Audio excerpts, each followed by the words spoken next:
Now we're going to look at variables and how we create them and how we can work with them in Java, and indeed what a variable is. So for each new lecture here, I'm going to create a new Hello World template. So just by tapping try there and then get rid of my previous one, and I'm going to save it straight away so that it's clear what we're working on. I'll call this variables.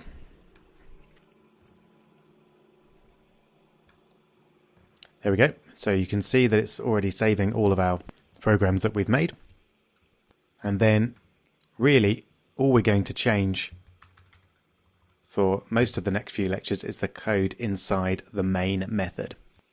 So if you've worked with different languages before, you may be used to defining a variable with something like the var command, like you do in JavaScript, for example.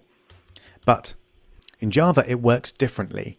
Java is a strong typed language, which means that every variable that you create has to be of a certain type. And once that variable has been created, you can't change its type. So let's start with a fairly basic type, an integer. So int is short for integer, which is a whole number. So if I wanted to create an integer, I just type int and then the name of the variable. So I might call it age, for example, and then the initial value of that variable. So for example, 34, and then semicolon at the end of the line. So this creates an integer or a whole number which has the name of an age and the value 34. And from there, just in case you're slightly unclear on what a variable is, it should be fairly straightforward. A variable is something like this that we can change the value of. So this might just keep track of the age of our current user, for example. And that's all a variable is. We did use them a couple of times in the previous section when we created, for example, the edit text to refer to the text field that we wanted to get the value of. So we have used variables already. So here's a quick challenge for you straight away. Can you create an integer called favorite number, set it to your favorite number, and then output it to the console? Very simple. Good luck.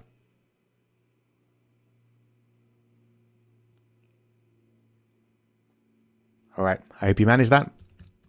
You should have just used int to create your integer, and then favorite number. You may or may not have spelled favorite like that. I won't take marks off if you didn't put your U in, but favorite number with a small f and a capital N would be generally, we would describe the variable because we usually use a small first letter and then a capital letter for every word after that. That just makes it nice and easy to read. So favorite number, my favorite number is 7. I won't again take marks off if you chose a number other than 7, although of course you are wrong. And then we just want to display it in the log, so we use the same command that we saw in the previous video, system.out.println, and then we just pop it straight in, favorite number. There we go. So let's start that, and there it is. So that's our first example of creating a variable and displaying it. Now what if our favorite number happened to be 7.5?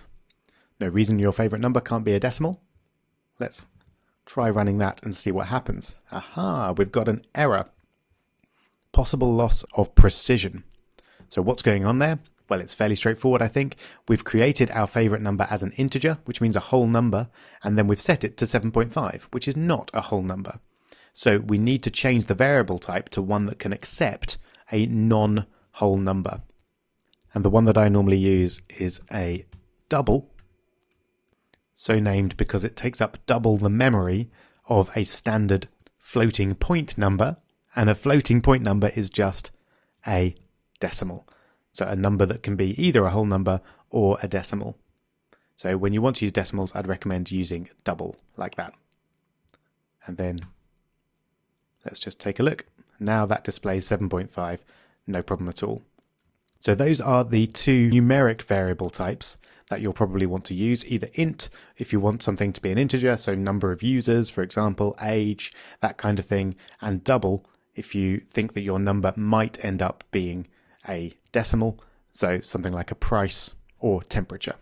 Before we go on to look at other variable types, I just want to quickly turn your attention to a great website, learnjavaonline.org. You'll probably end up here if you do some Googling and you want to find out a bit more information about something. But this particular page shows us what are known as the primitives in Java. So they are a set of, you could say, basic variable types from which other variable types are built. So you can see the ones that we've looked at already are int and double. The others, just to make you aware of them, we don't really use very much, but we have a few other integer types, so that we've got byte, short, which are much smaller. They only take up 1 byte or 2 bytes. And there's our integer, which takes up 4 bytes, and then long, which takes up 8 bytes. So the number of bytes here refers to how big the number can get without causing an error in the program. So if, for example, I want to check how big an int can be, I would Google something like int maximum size or maximum value, let's say, in Java. Something like that. And I like the look of that third result there. So in fact, we've got the values for all of them there. So the basic byte can be between -128 and 127, which is probably a bit small for most cases. A short integer goes from -32,000 to 32,000, which again is probably going to be okay in most cases, but if your number of users gets higher and higher, then you might well exceed that. Whereas for int, it goes down to -2 to the 31, which is about -2 billion and up to about 2 billion. So that's probably going to be big enough for most values that you're dealing with in your programs. But if it's not, you can use a long, which goes up to an even higher number. So that's the difference between those types. And then we've got 2 decimal numbers, so float and double. I'd recommend generally going for double.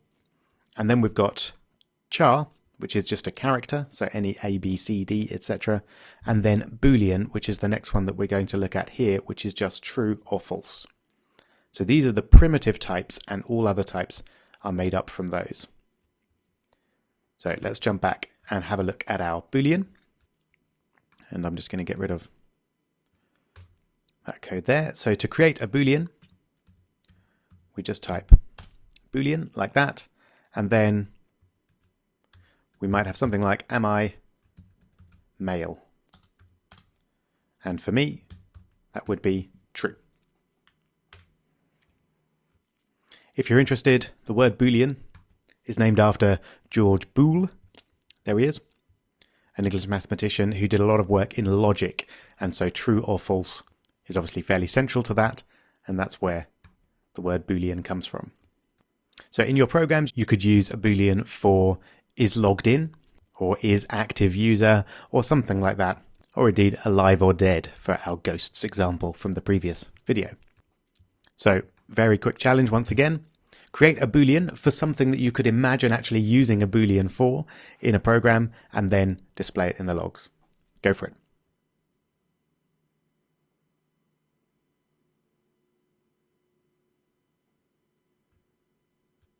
All right, nice and easy. So just type boolean, and then I'm going to call it user likes pizza, and we'll set that to be true. It is true for this particular user, and then we'll just pop it in the console. So system, and then output methods, and print line user likes pizza, semicolon, and start, and we should get true. There we go. So that's how we use booleans. So far we've got booleans and numbers. The final variable type that we're going to look at is strings, which we've already seen before up here. So a string is just a combination of characters, really. It's a very common variable type, but it's not a primitive because it's made up of chars, characters. So because it's not a primitive, instead of using a lowercase definition, so before we used, notice, lowercase b, and we've used lowercases for all our definitions so far, we use a capital letter because it's not a primitive. It's actually a class. And classes are generally defined with capital letters at the start. So just like hello world there. So string, my name, for example, is Rob. Of course, I think we've seen before that we don't type it like that. We need to put quotes around a string whenever we use it. So my name is Rob. And then let's print that to the console. But this time we'll do something slightly different. .out. println. And then we could use my name is in quotes. Then I want to put a space at the end of that. And then we use a plus to concatenate our strings. That means put them together, basically. So my name is, and then we have my name, and we might want to put a full stop on the end as well. There we go. So let's just run that. There we go. My name is Rob. Fantastic. So another quick challenge for you.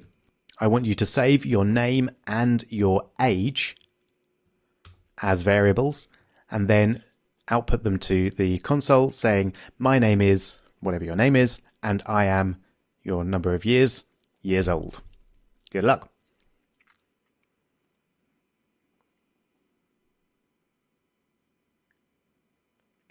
All right, hope you managed that. So let's create a string. Again, we'll just call it my name, Rob, same as before. And then we'll create an integer called age, which is 34. And then we'll just output that to the console. So system.out.println. My name is, my name. And I am, remember to put all those spaces in, age, years old. Close the brackets, semicolon. All right, let's take a look. Just ran that. Fantastic. My name is Rob and I am 34 years old. Something that some of you may have picked up on is that this age is not a string. It's an integer, and yet the system has allowed us to bring it into this string without any problems. That works because it's a primitive. So primitive variables can be put into strings like this without having to convert them to strings, whereas other variable types generally will need a conversion to a string before you can display it or bring it into a string like we have done there. Okay, so now we're familiar with the main variable types that we're going to be using, so integers, doubles, strings, and booleans. Let's just see a few things that we can do with them rather than just set their value and display them in the console. So let's work with numbers first of all. Let's get rid of this and create a double. And I'm just going to call it A for the moment. And we'll set it to 6.7. And then we'll have another double, B, which will be 3.2. So I can do all sorts of manipulation with these numbers really straightforwardly. So let's put it straight in the console. So system.out.println. And then let's say we want to multiply those two together. We use the asterisk, so that's Shift 8 for me. So A star B means A times B, and that will give us whatever 6.7 times 3.2 is. There we go. We can add them together, of course. Similarly, so 9.9, and we could subtract, I don't know, 7.3 from that as well. That will work that out for us. Now here we get an interesting result. It's not quite 2.6, it's 2.6, loads of zeros, and then a 5. Now this is because a double is not a completely accurate variable type. I'm not going to go into precisely why, but essentially this is a binary, so a set of zeros and ones, which is an approximation of the decimal number. Now the reason that is essentially because it's much faster for the computers to work with. So if you round it to 1 or 2 decimal places to display to the user, then it's always going to be accurate enough for you. But you should be aware that if you're working with doubles and then you display them to the user at some point, or you use them in some way, you should bear in mind that you should round them to the number of decimal places that you need. So that's working with numbers. There are, of course, a bunch of things you can do with strings as well. I'm just going to show you one for now, but we'll see a lot more throughout the course. And the one I'm going to show you is how to get the length of a string, so the number of characters in a string. So let's create a string, which I'll just call myString, with a bunch of random characters in it. There we go. So if I wanted to get the length of that string, then I would put it in the console, so print line. I would use myString dot length. And then I would use a pair of parentheses. That's because length here is a method. And whenever we call a method, we will instruct it to do something, we have a pair of parentheses, which sometimes will contain a variable that we want to pass to that particular method. But in this case, we don't want to do that. We just want myString dot length. And that will tell us the length of myString. Let's just check. There we go. So 16 characters in myString. All right. So that's how you create and manipulate variables in Java. Of course, we need a final challenge to put all of that together. So fairly straightforwardly, I want you to create 2 strings, which will be equal to your first name and your last name. And then I want you to create an integer, which sums the number of characters in your first name and your second name. And then a line that displays in the console, the number of characters in my full name is, and then that final value. Should be fairly straightforward with any luck. Go for it.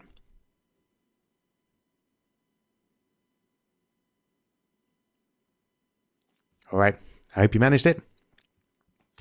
So in my case, I just want to have string, and I'll call it first name is equal to Rob. And then we'll have another string, second name is equal to Percival. And then we'll create an integer, which I'll call length. And that's going to be equal to first name dot length plus second name dot length, because we want to add those 2 together. And then finally, we want to output the result. So system.out.print line, the number of characters in my full name is, and then we'll concatenate that with the variable length. There we go. That should do it. Let's take a look. Fantastic. Characters in my full name is 11. Brilliant. I hope you managed that. In the next video, we'll go on to another important variable type, which is the type of array. See you there.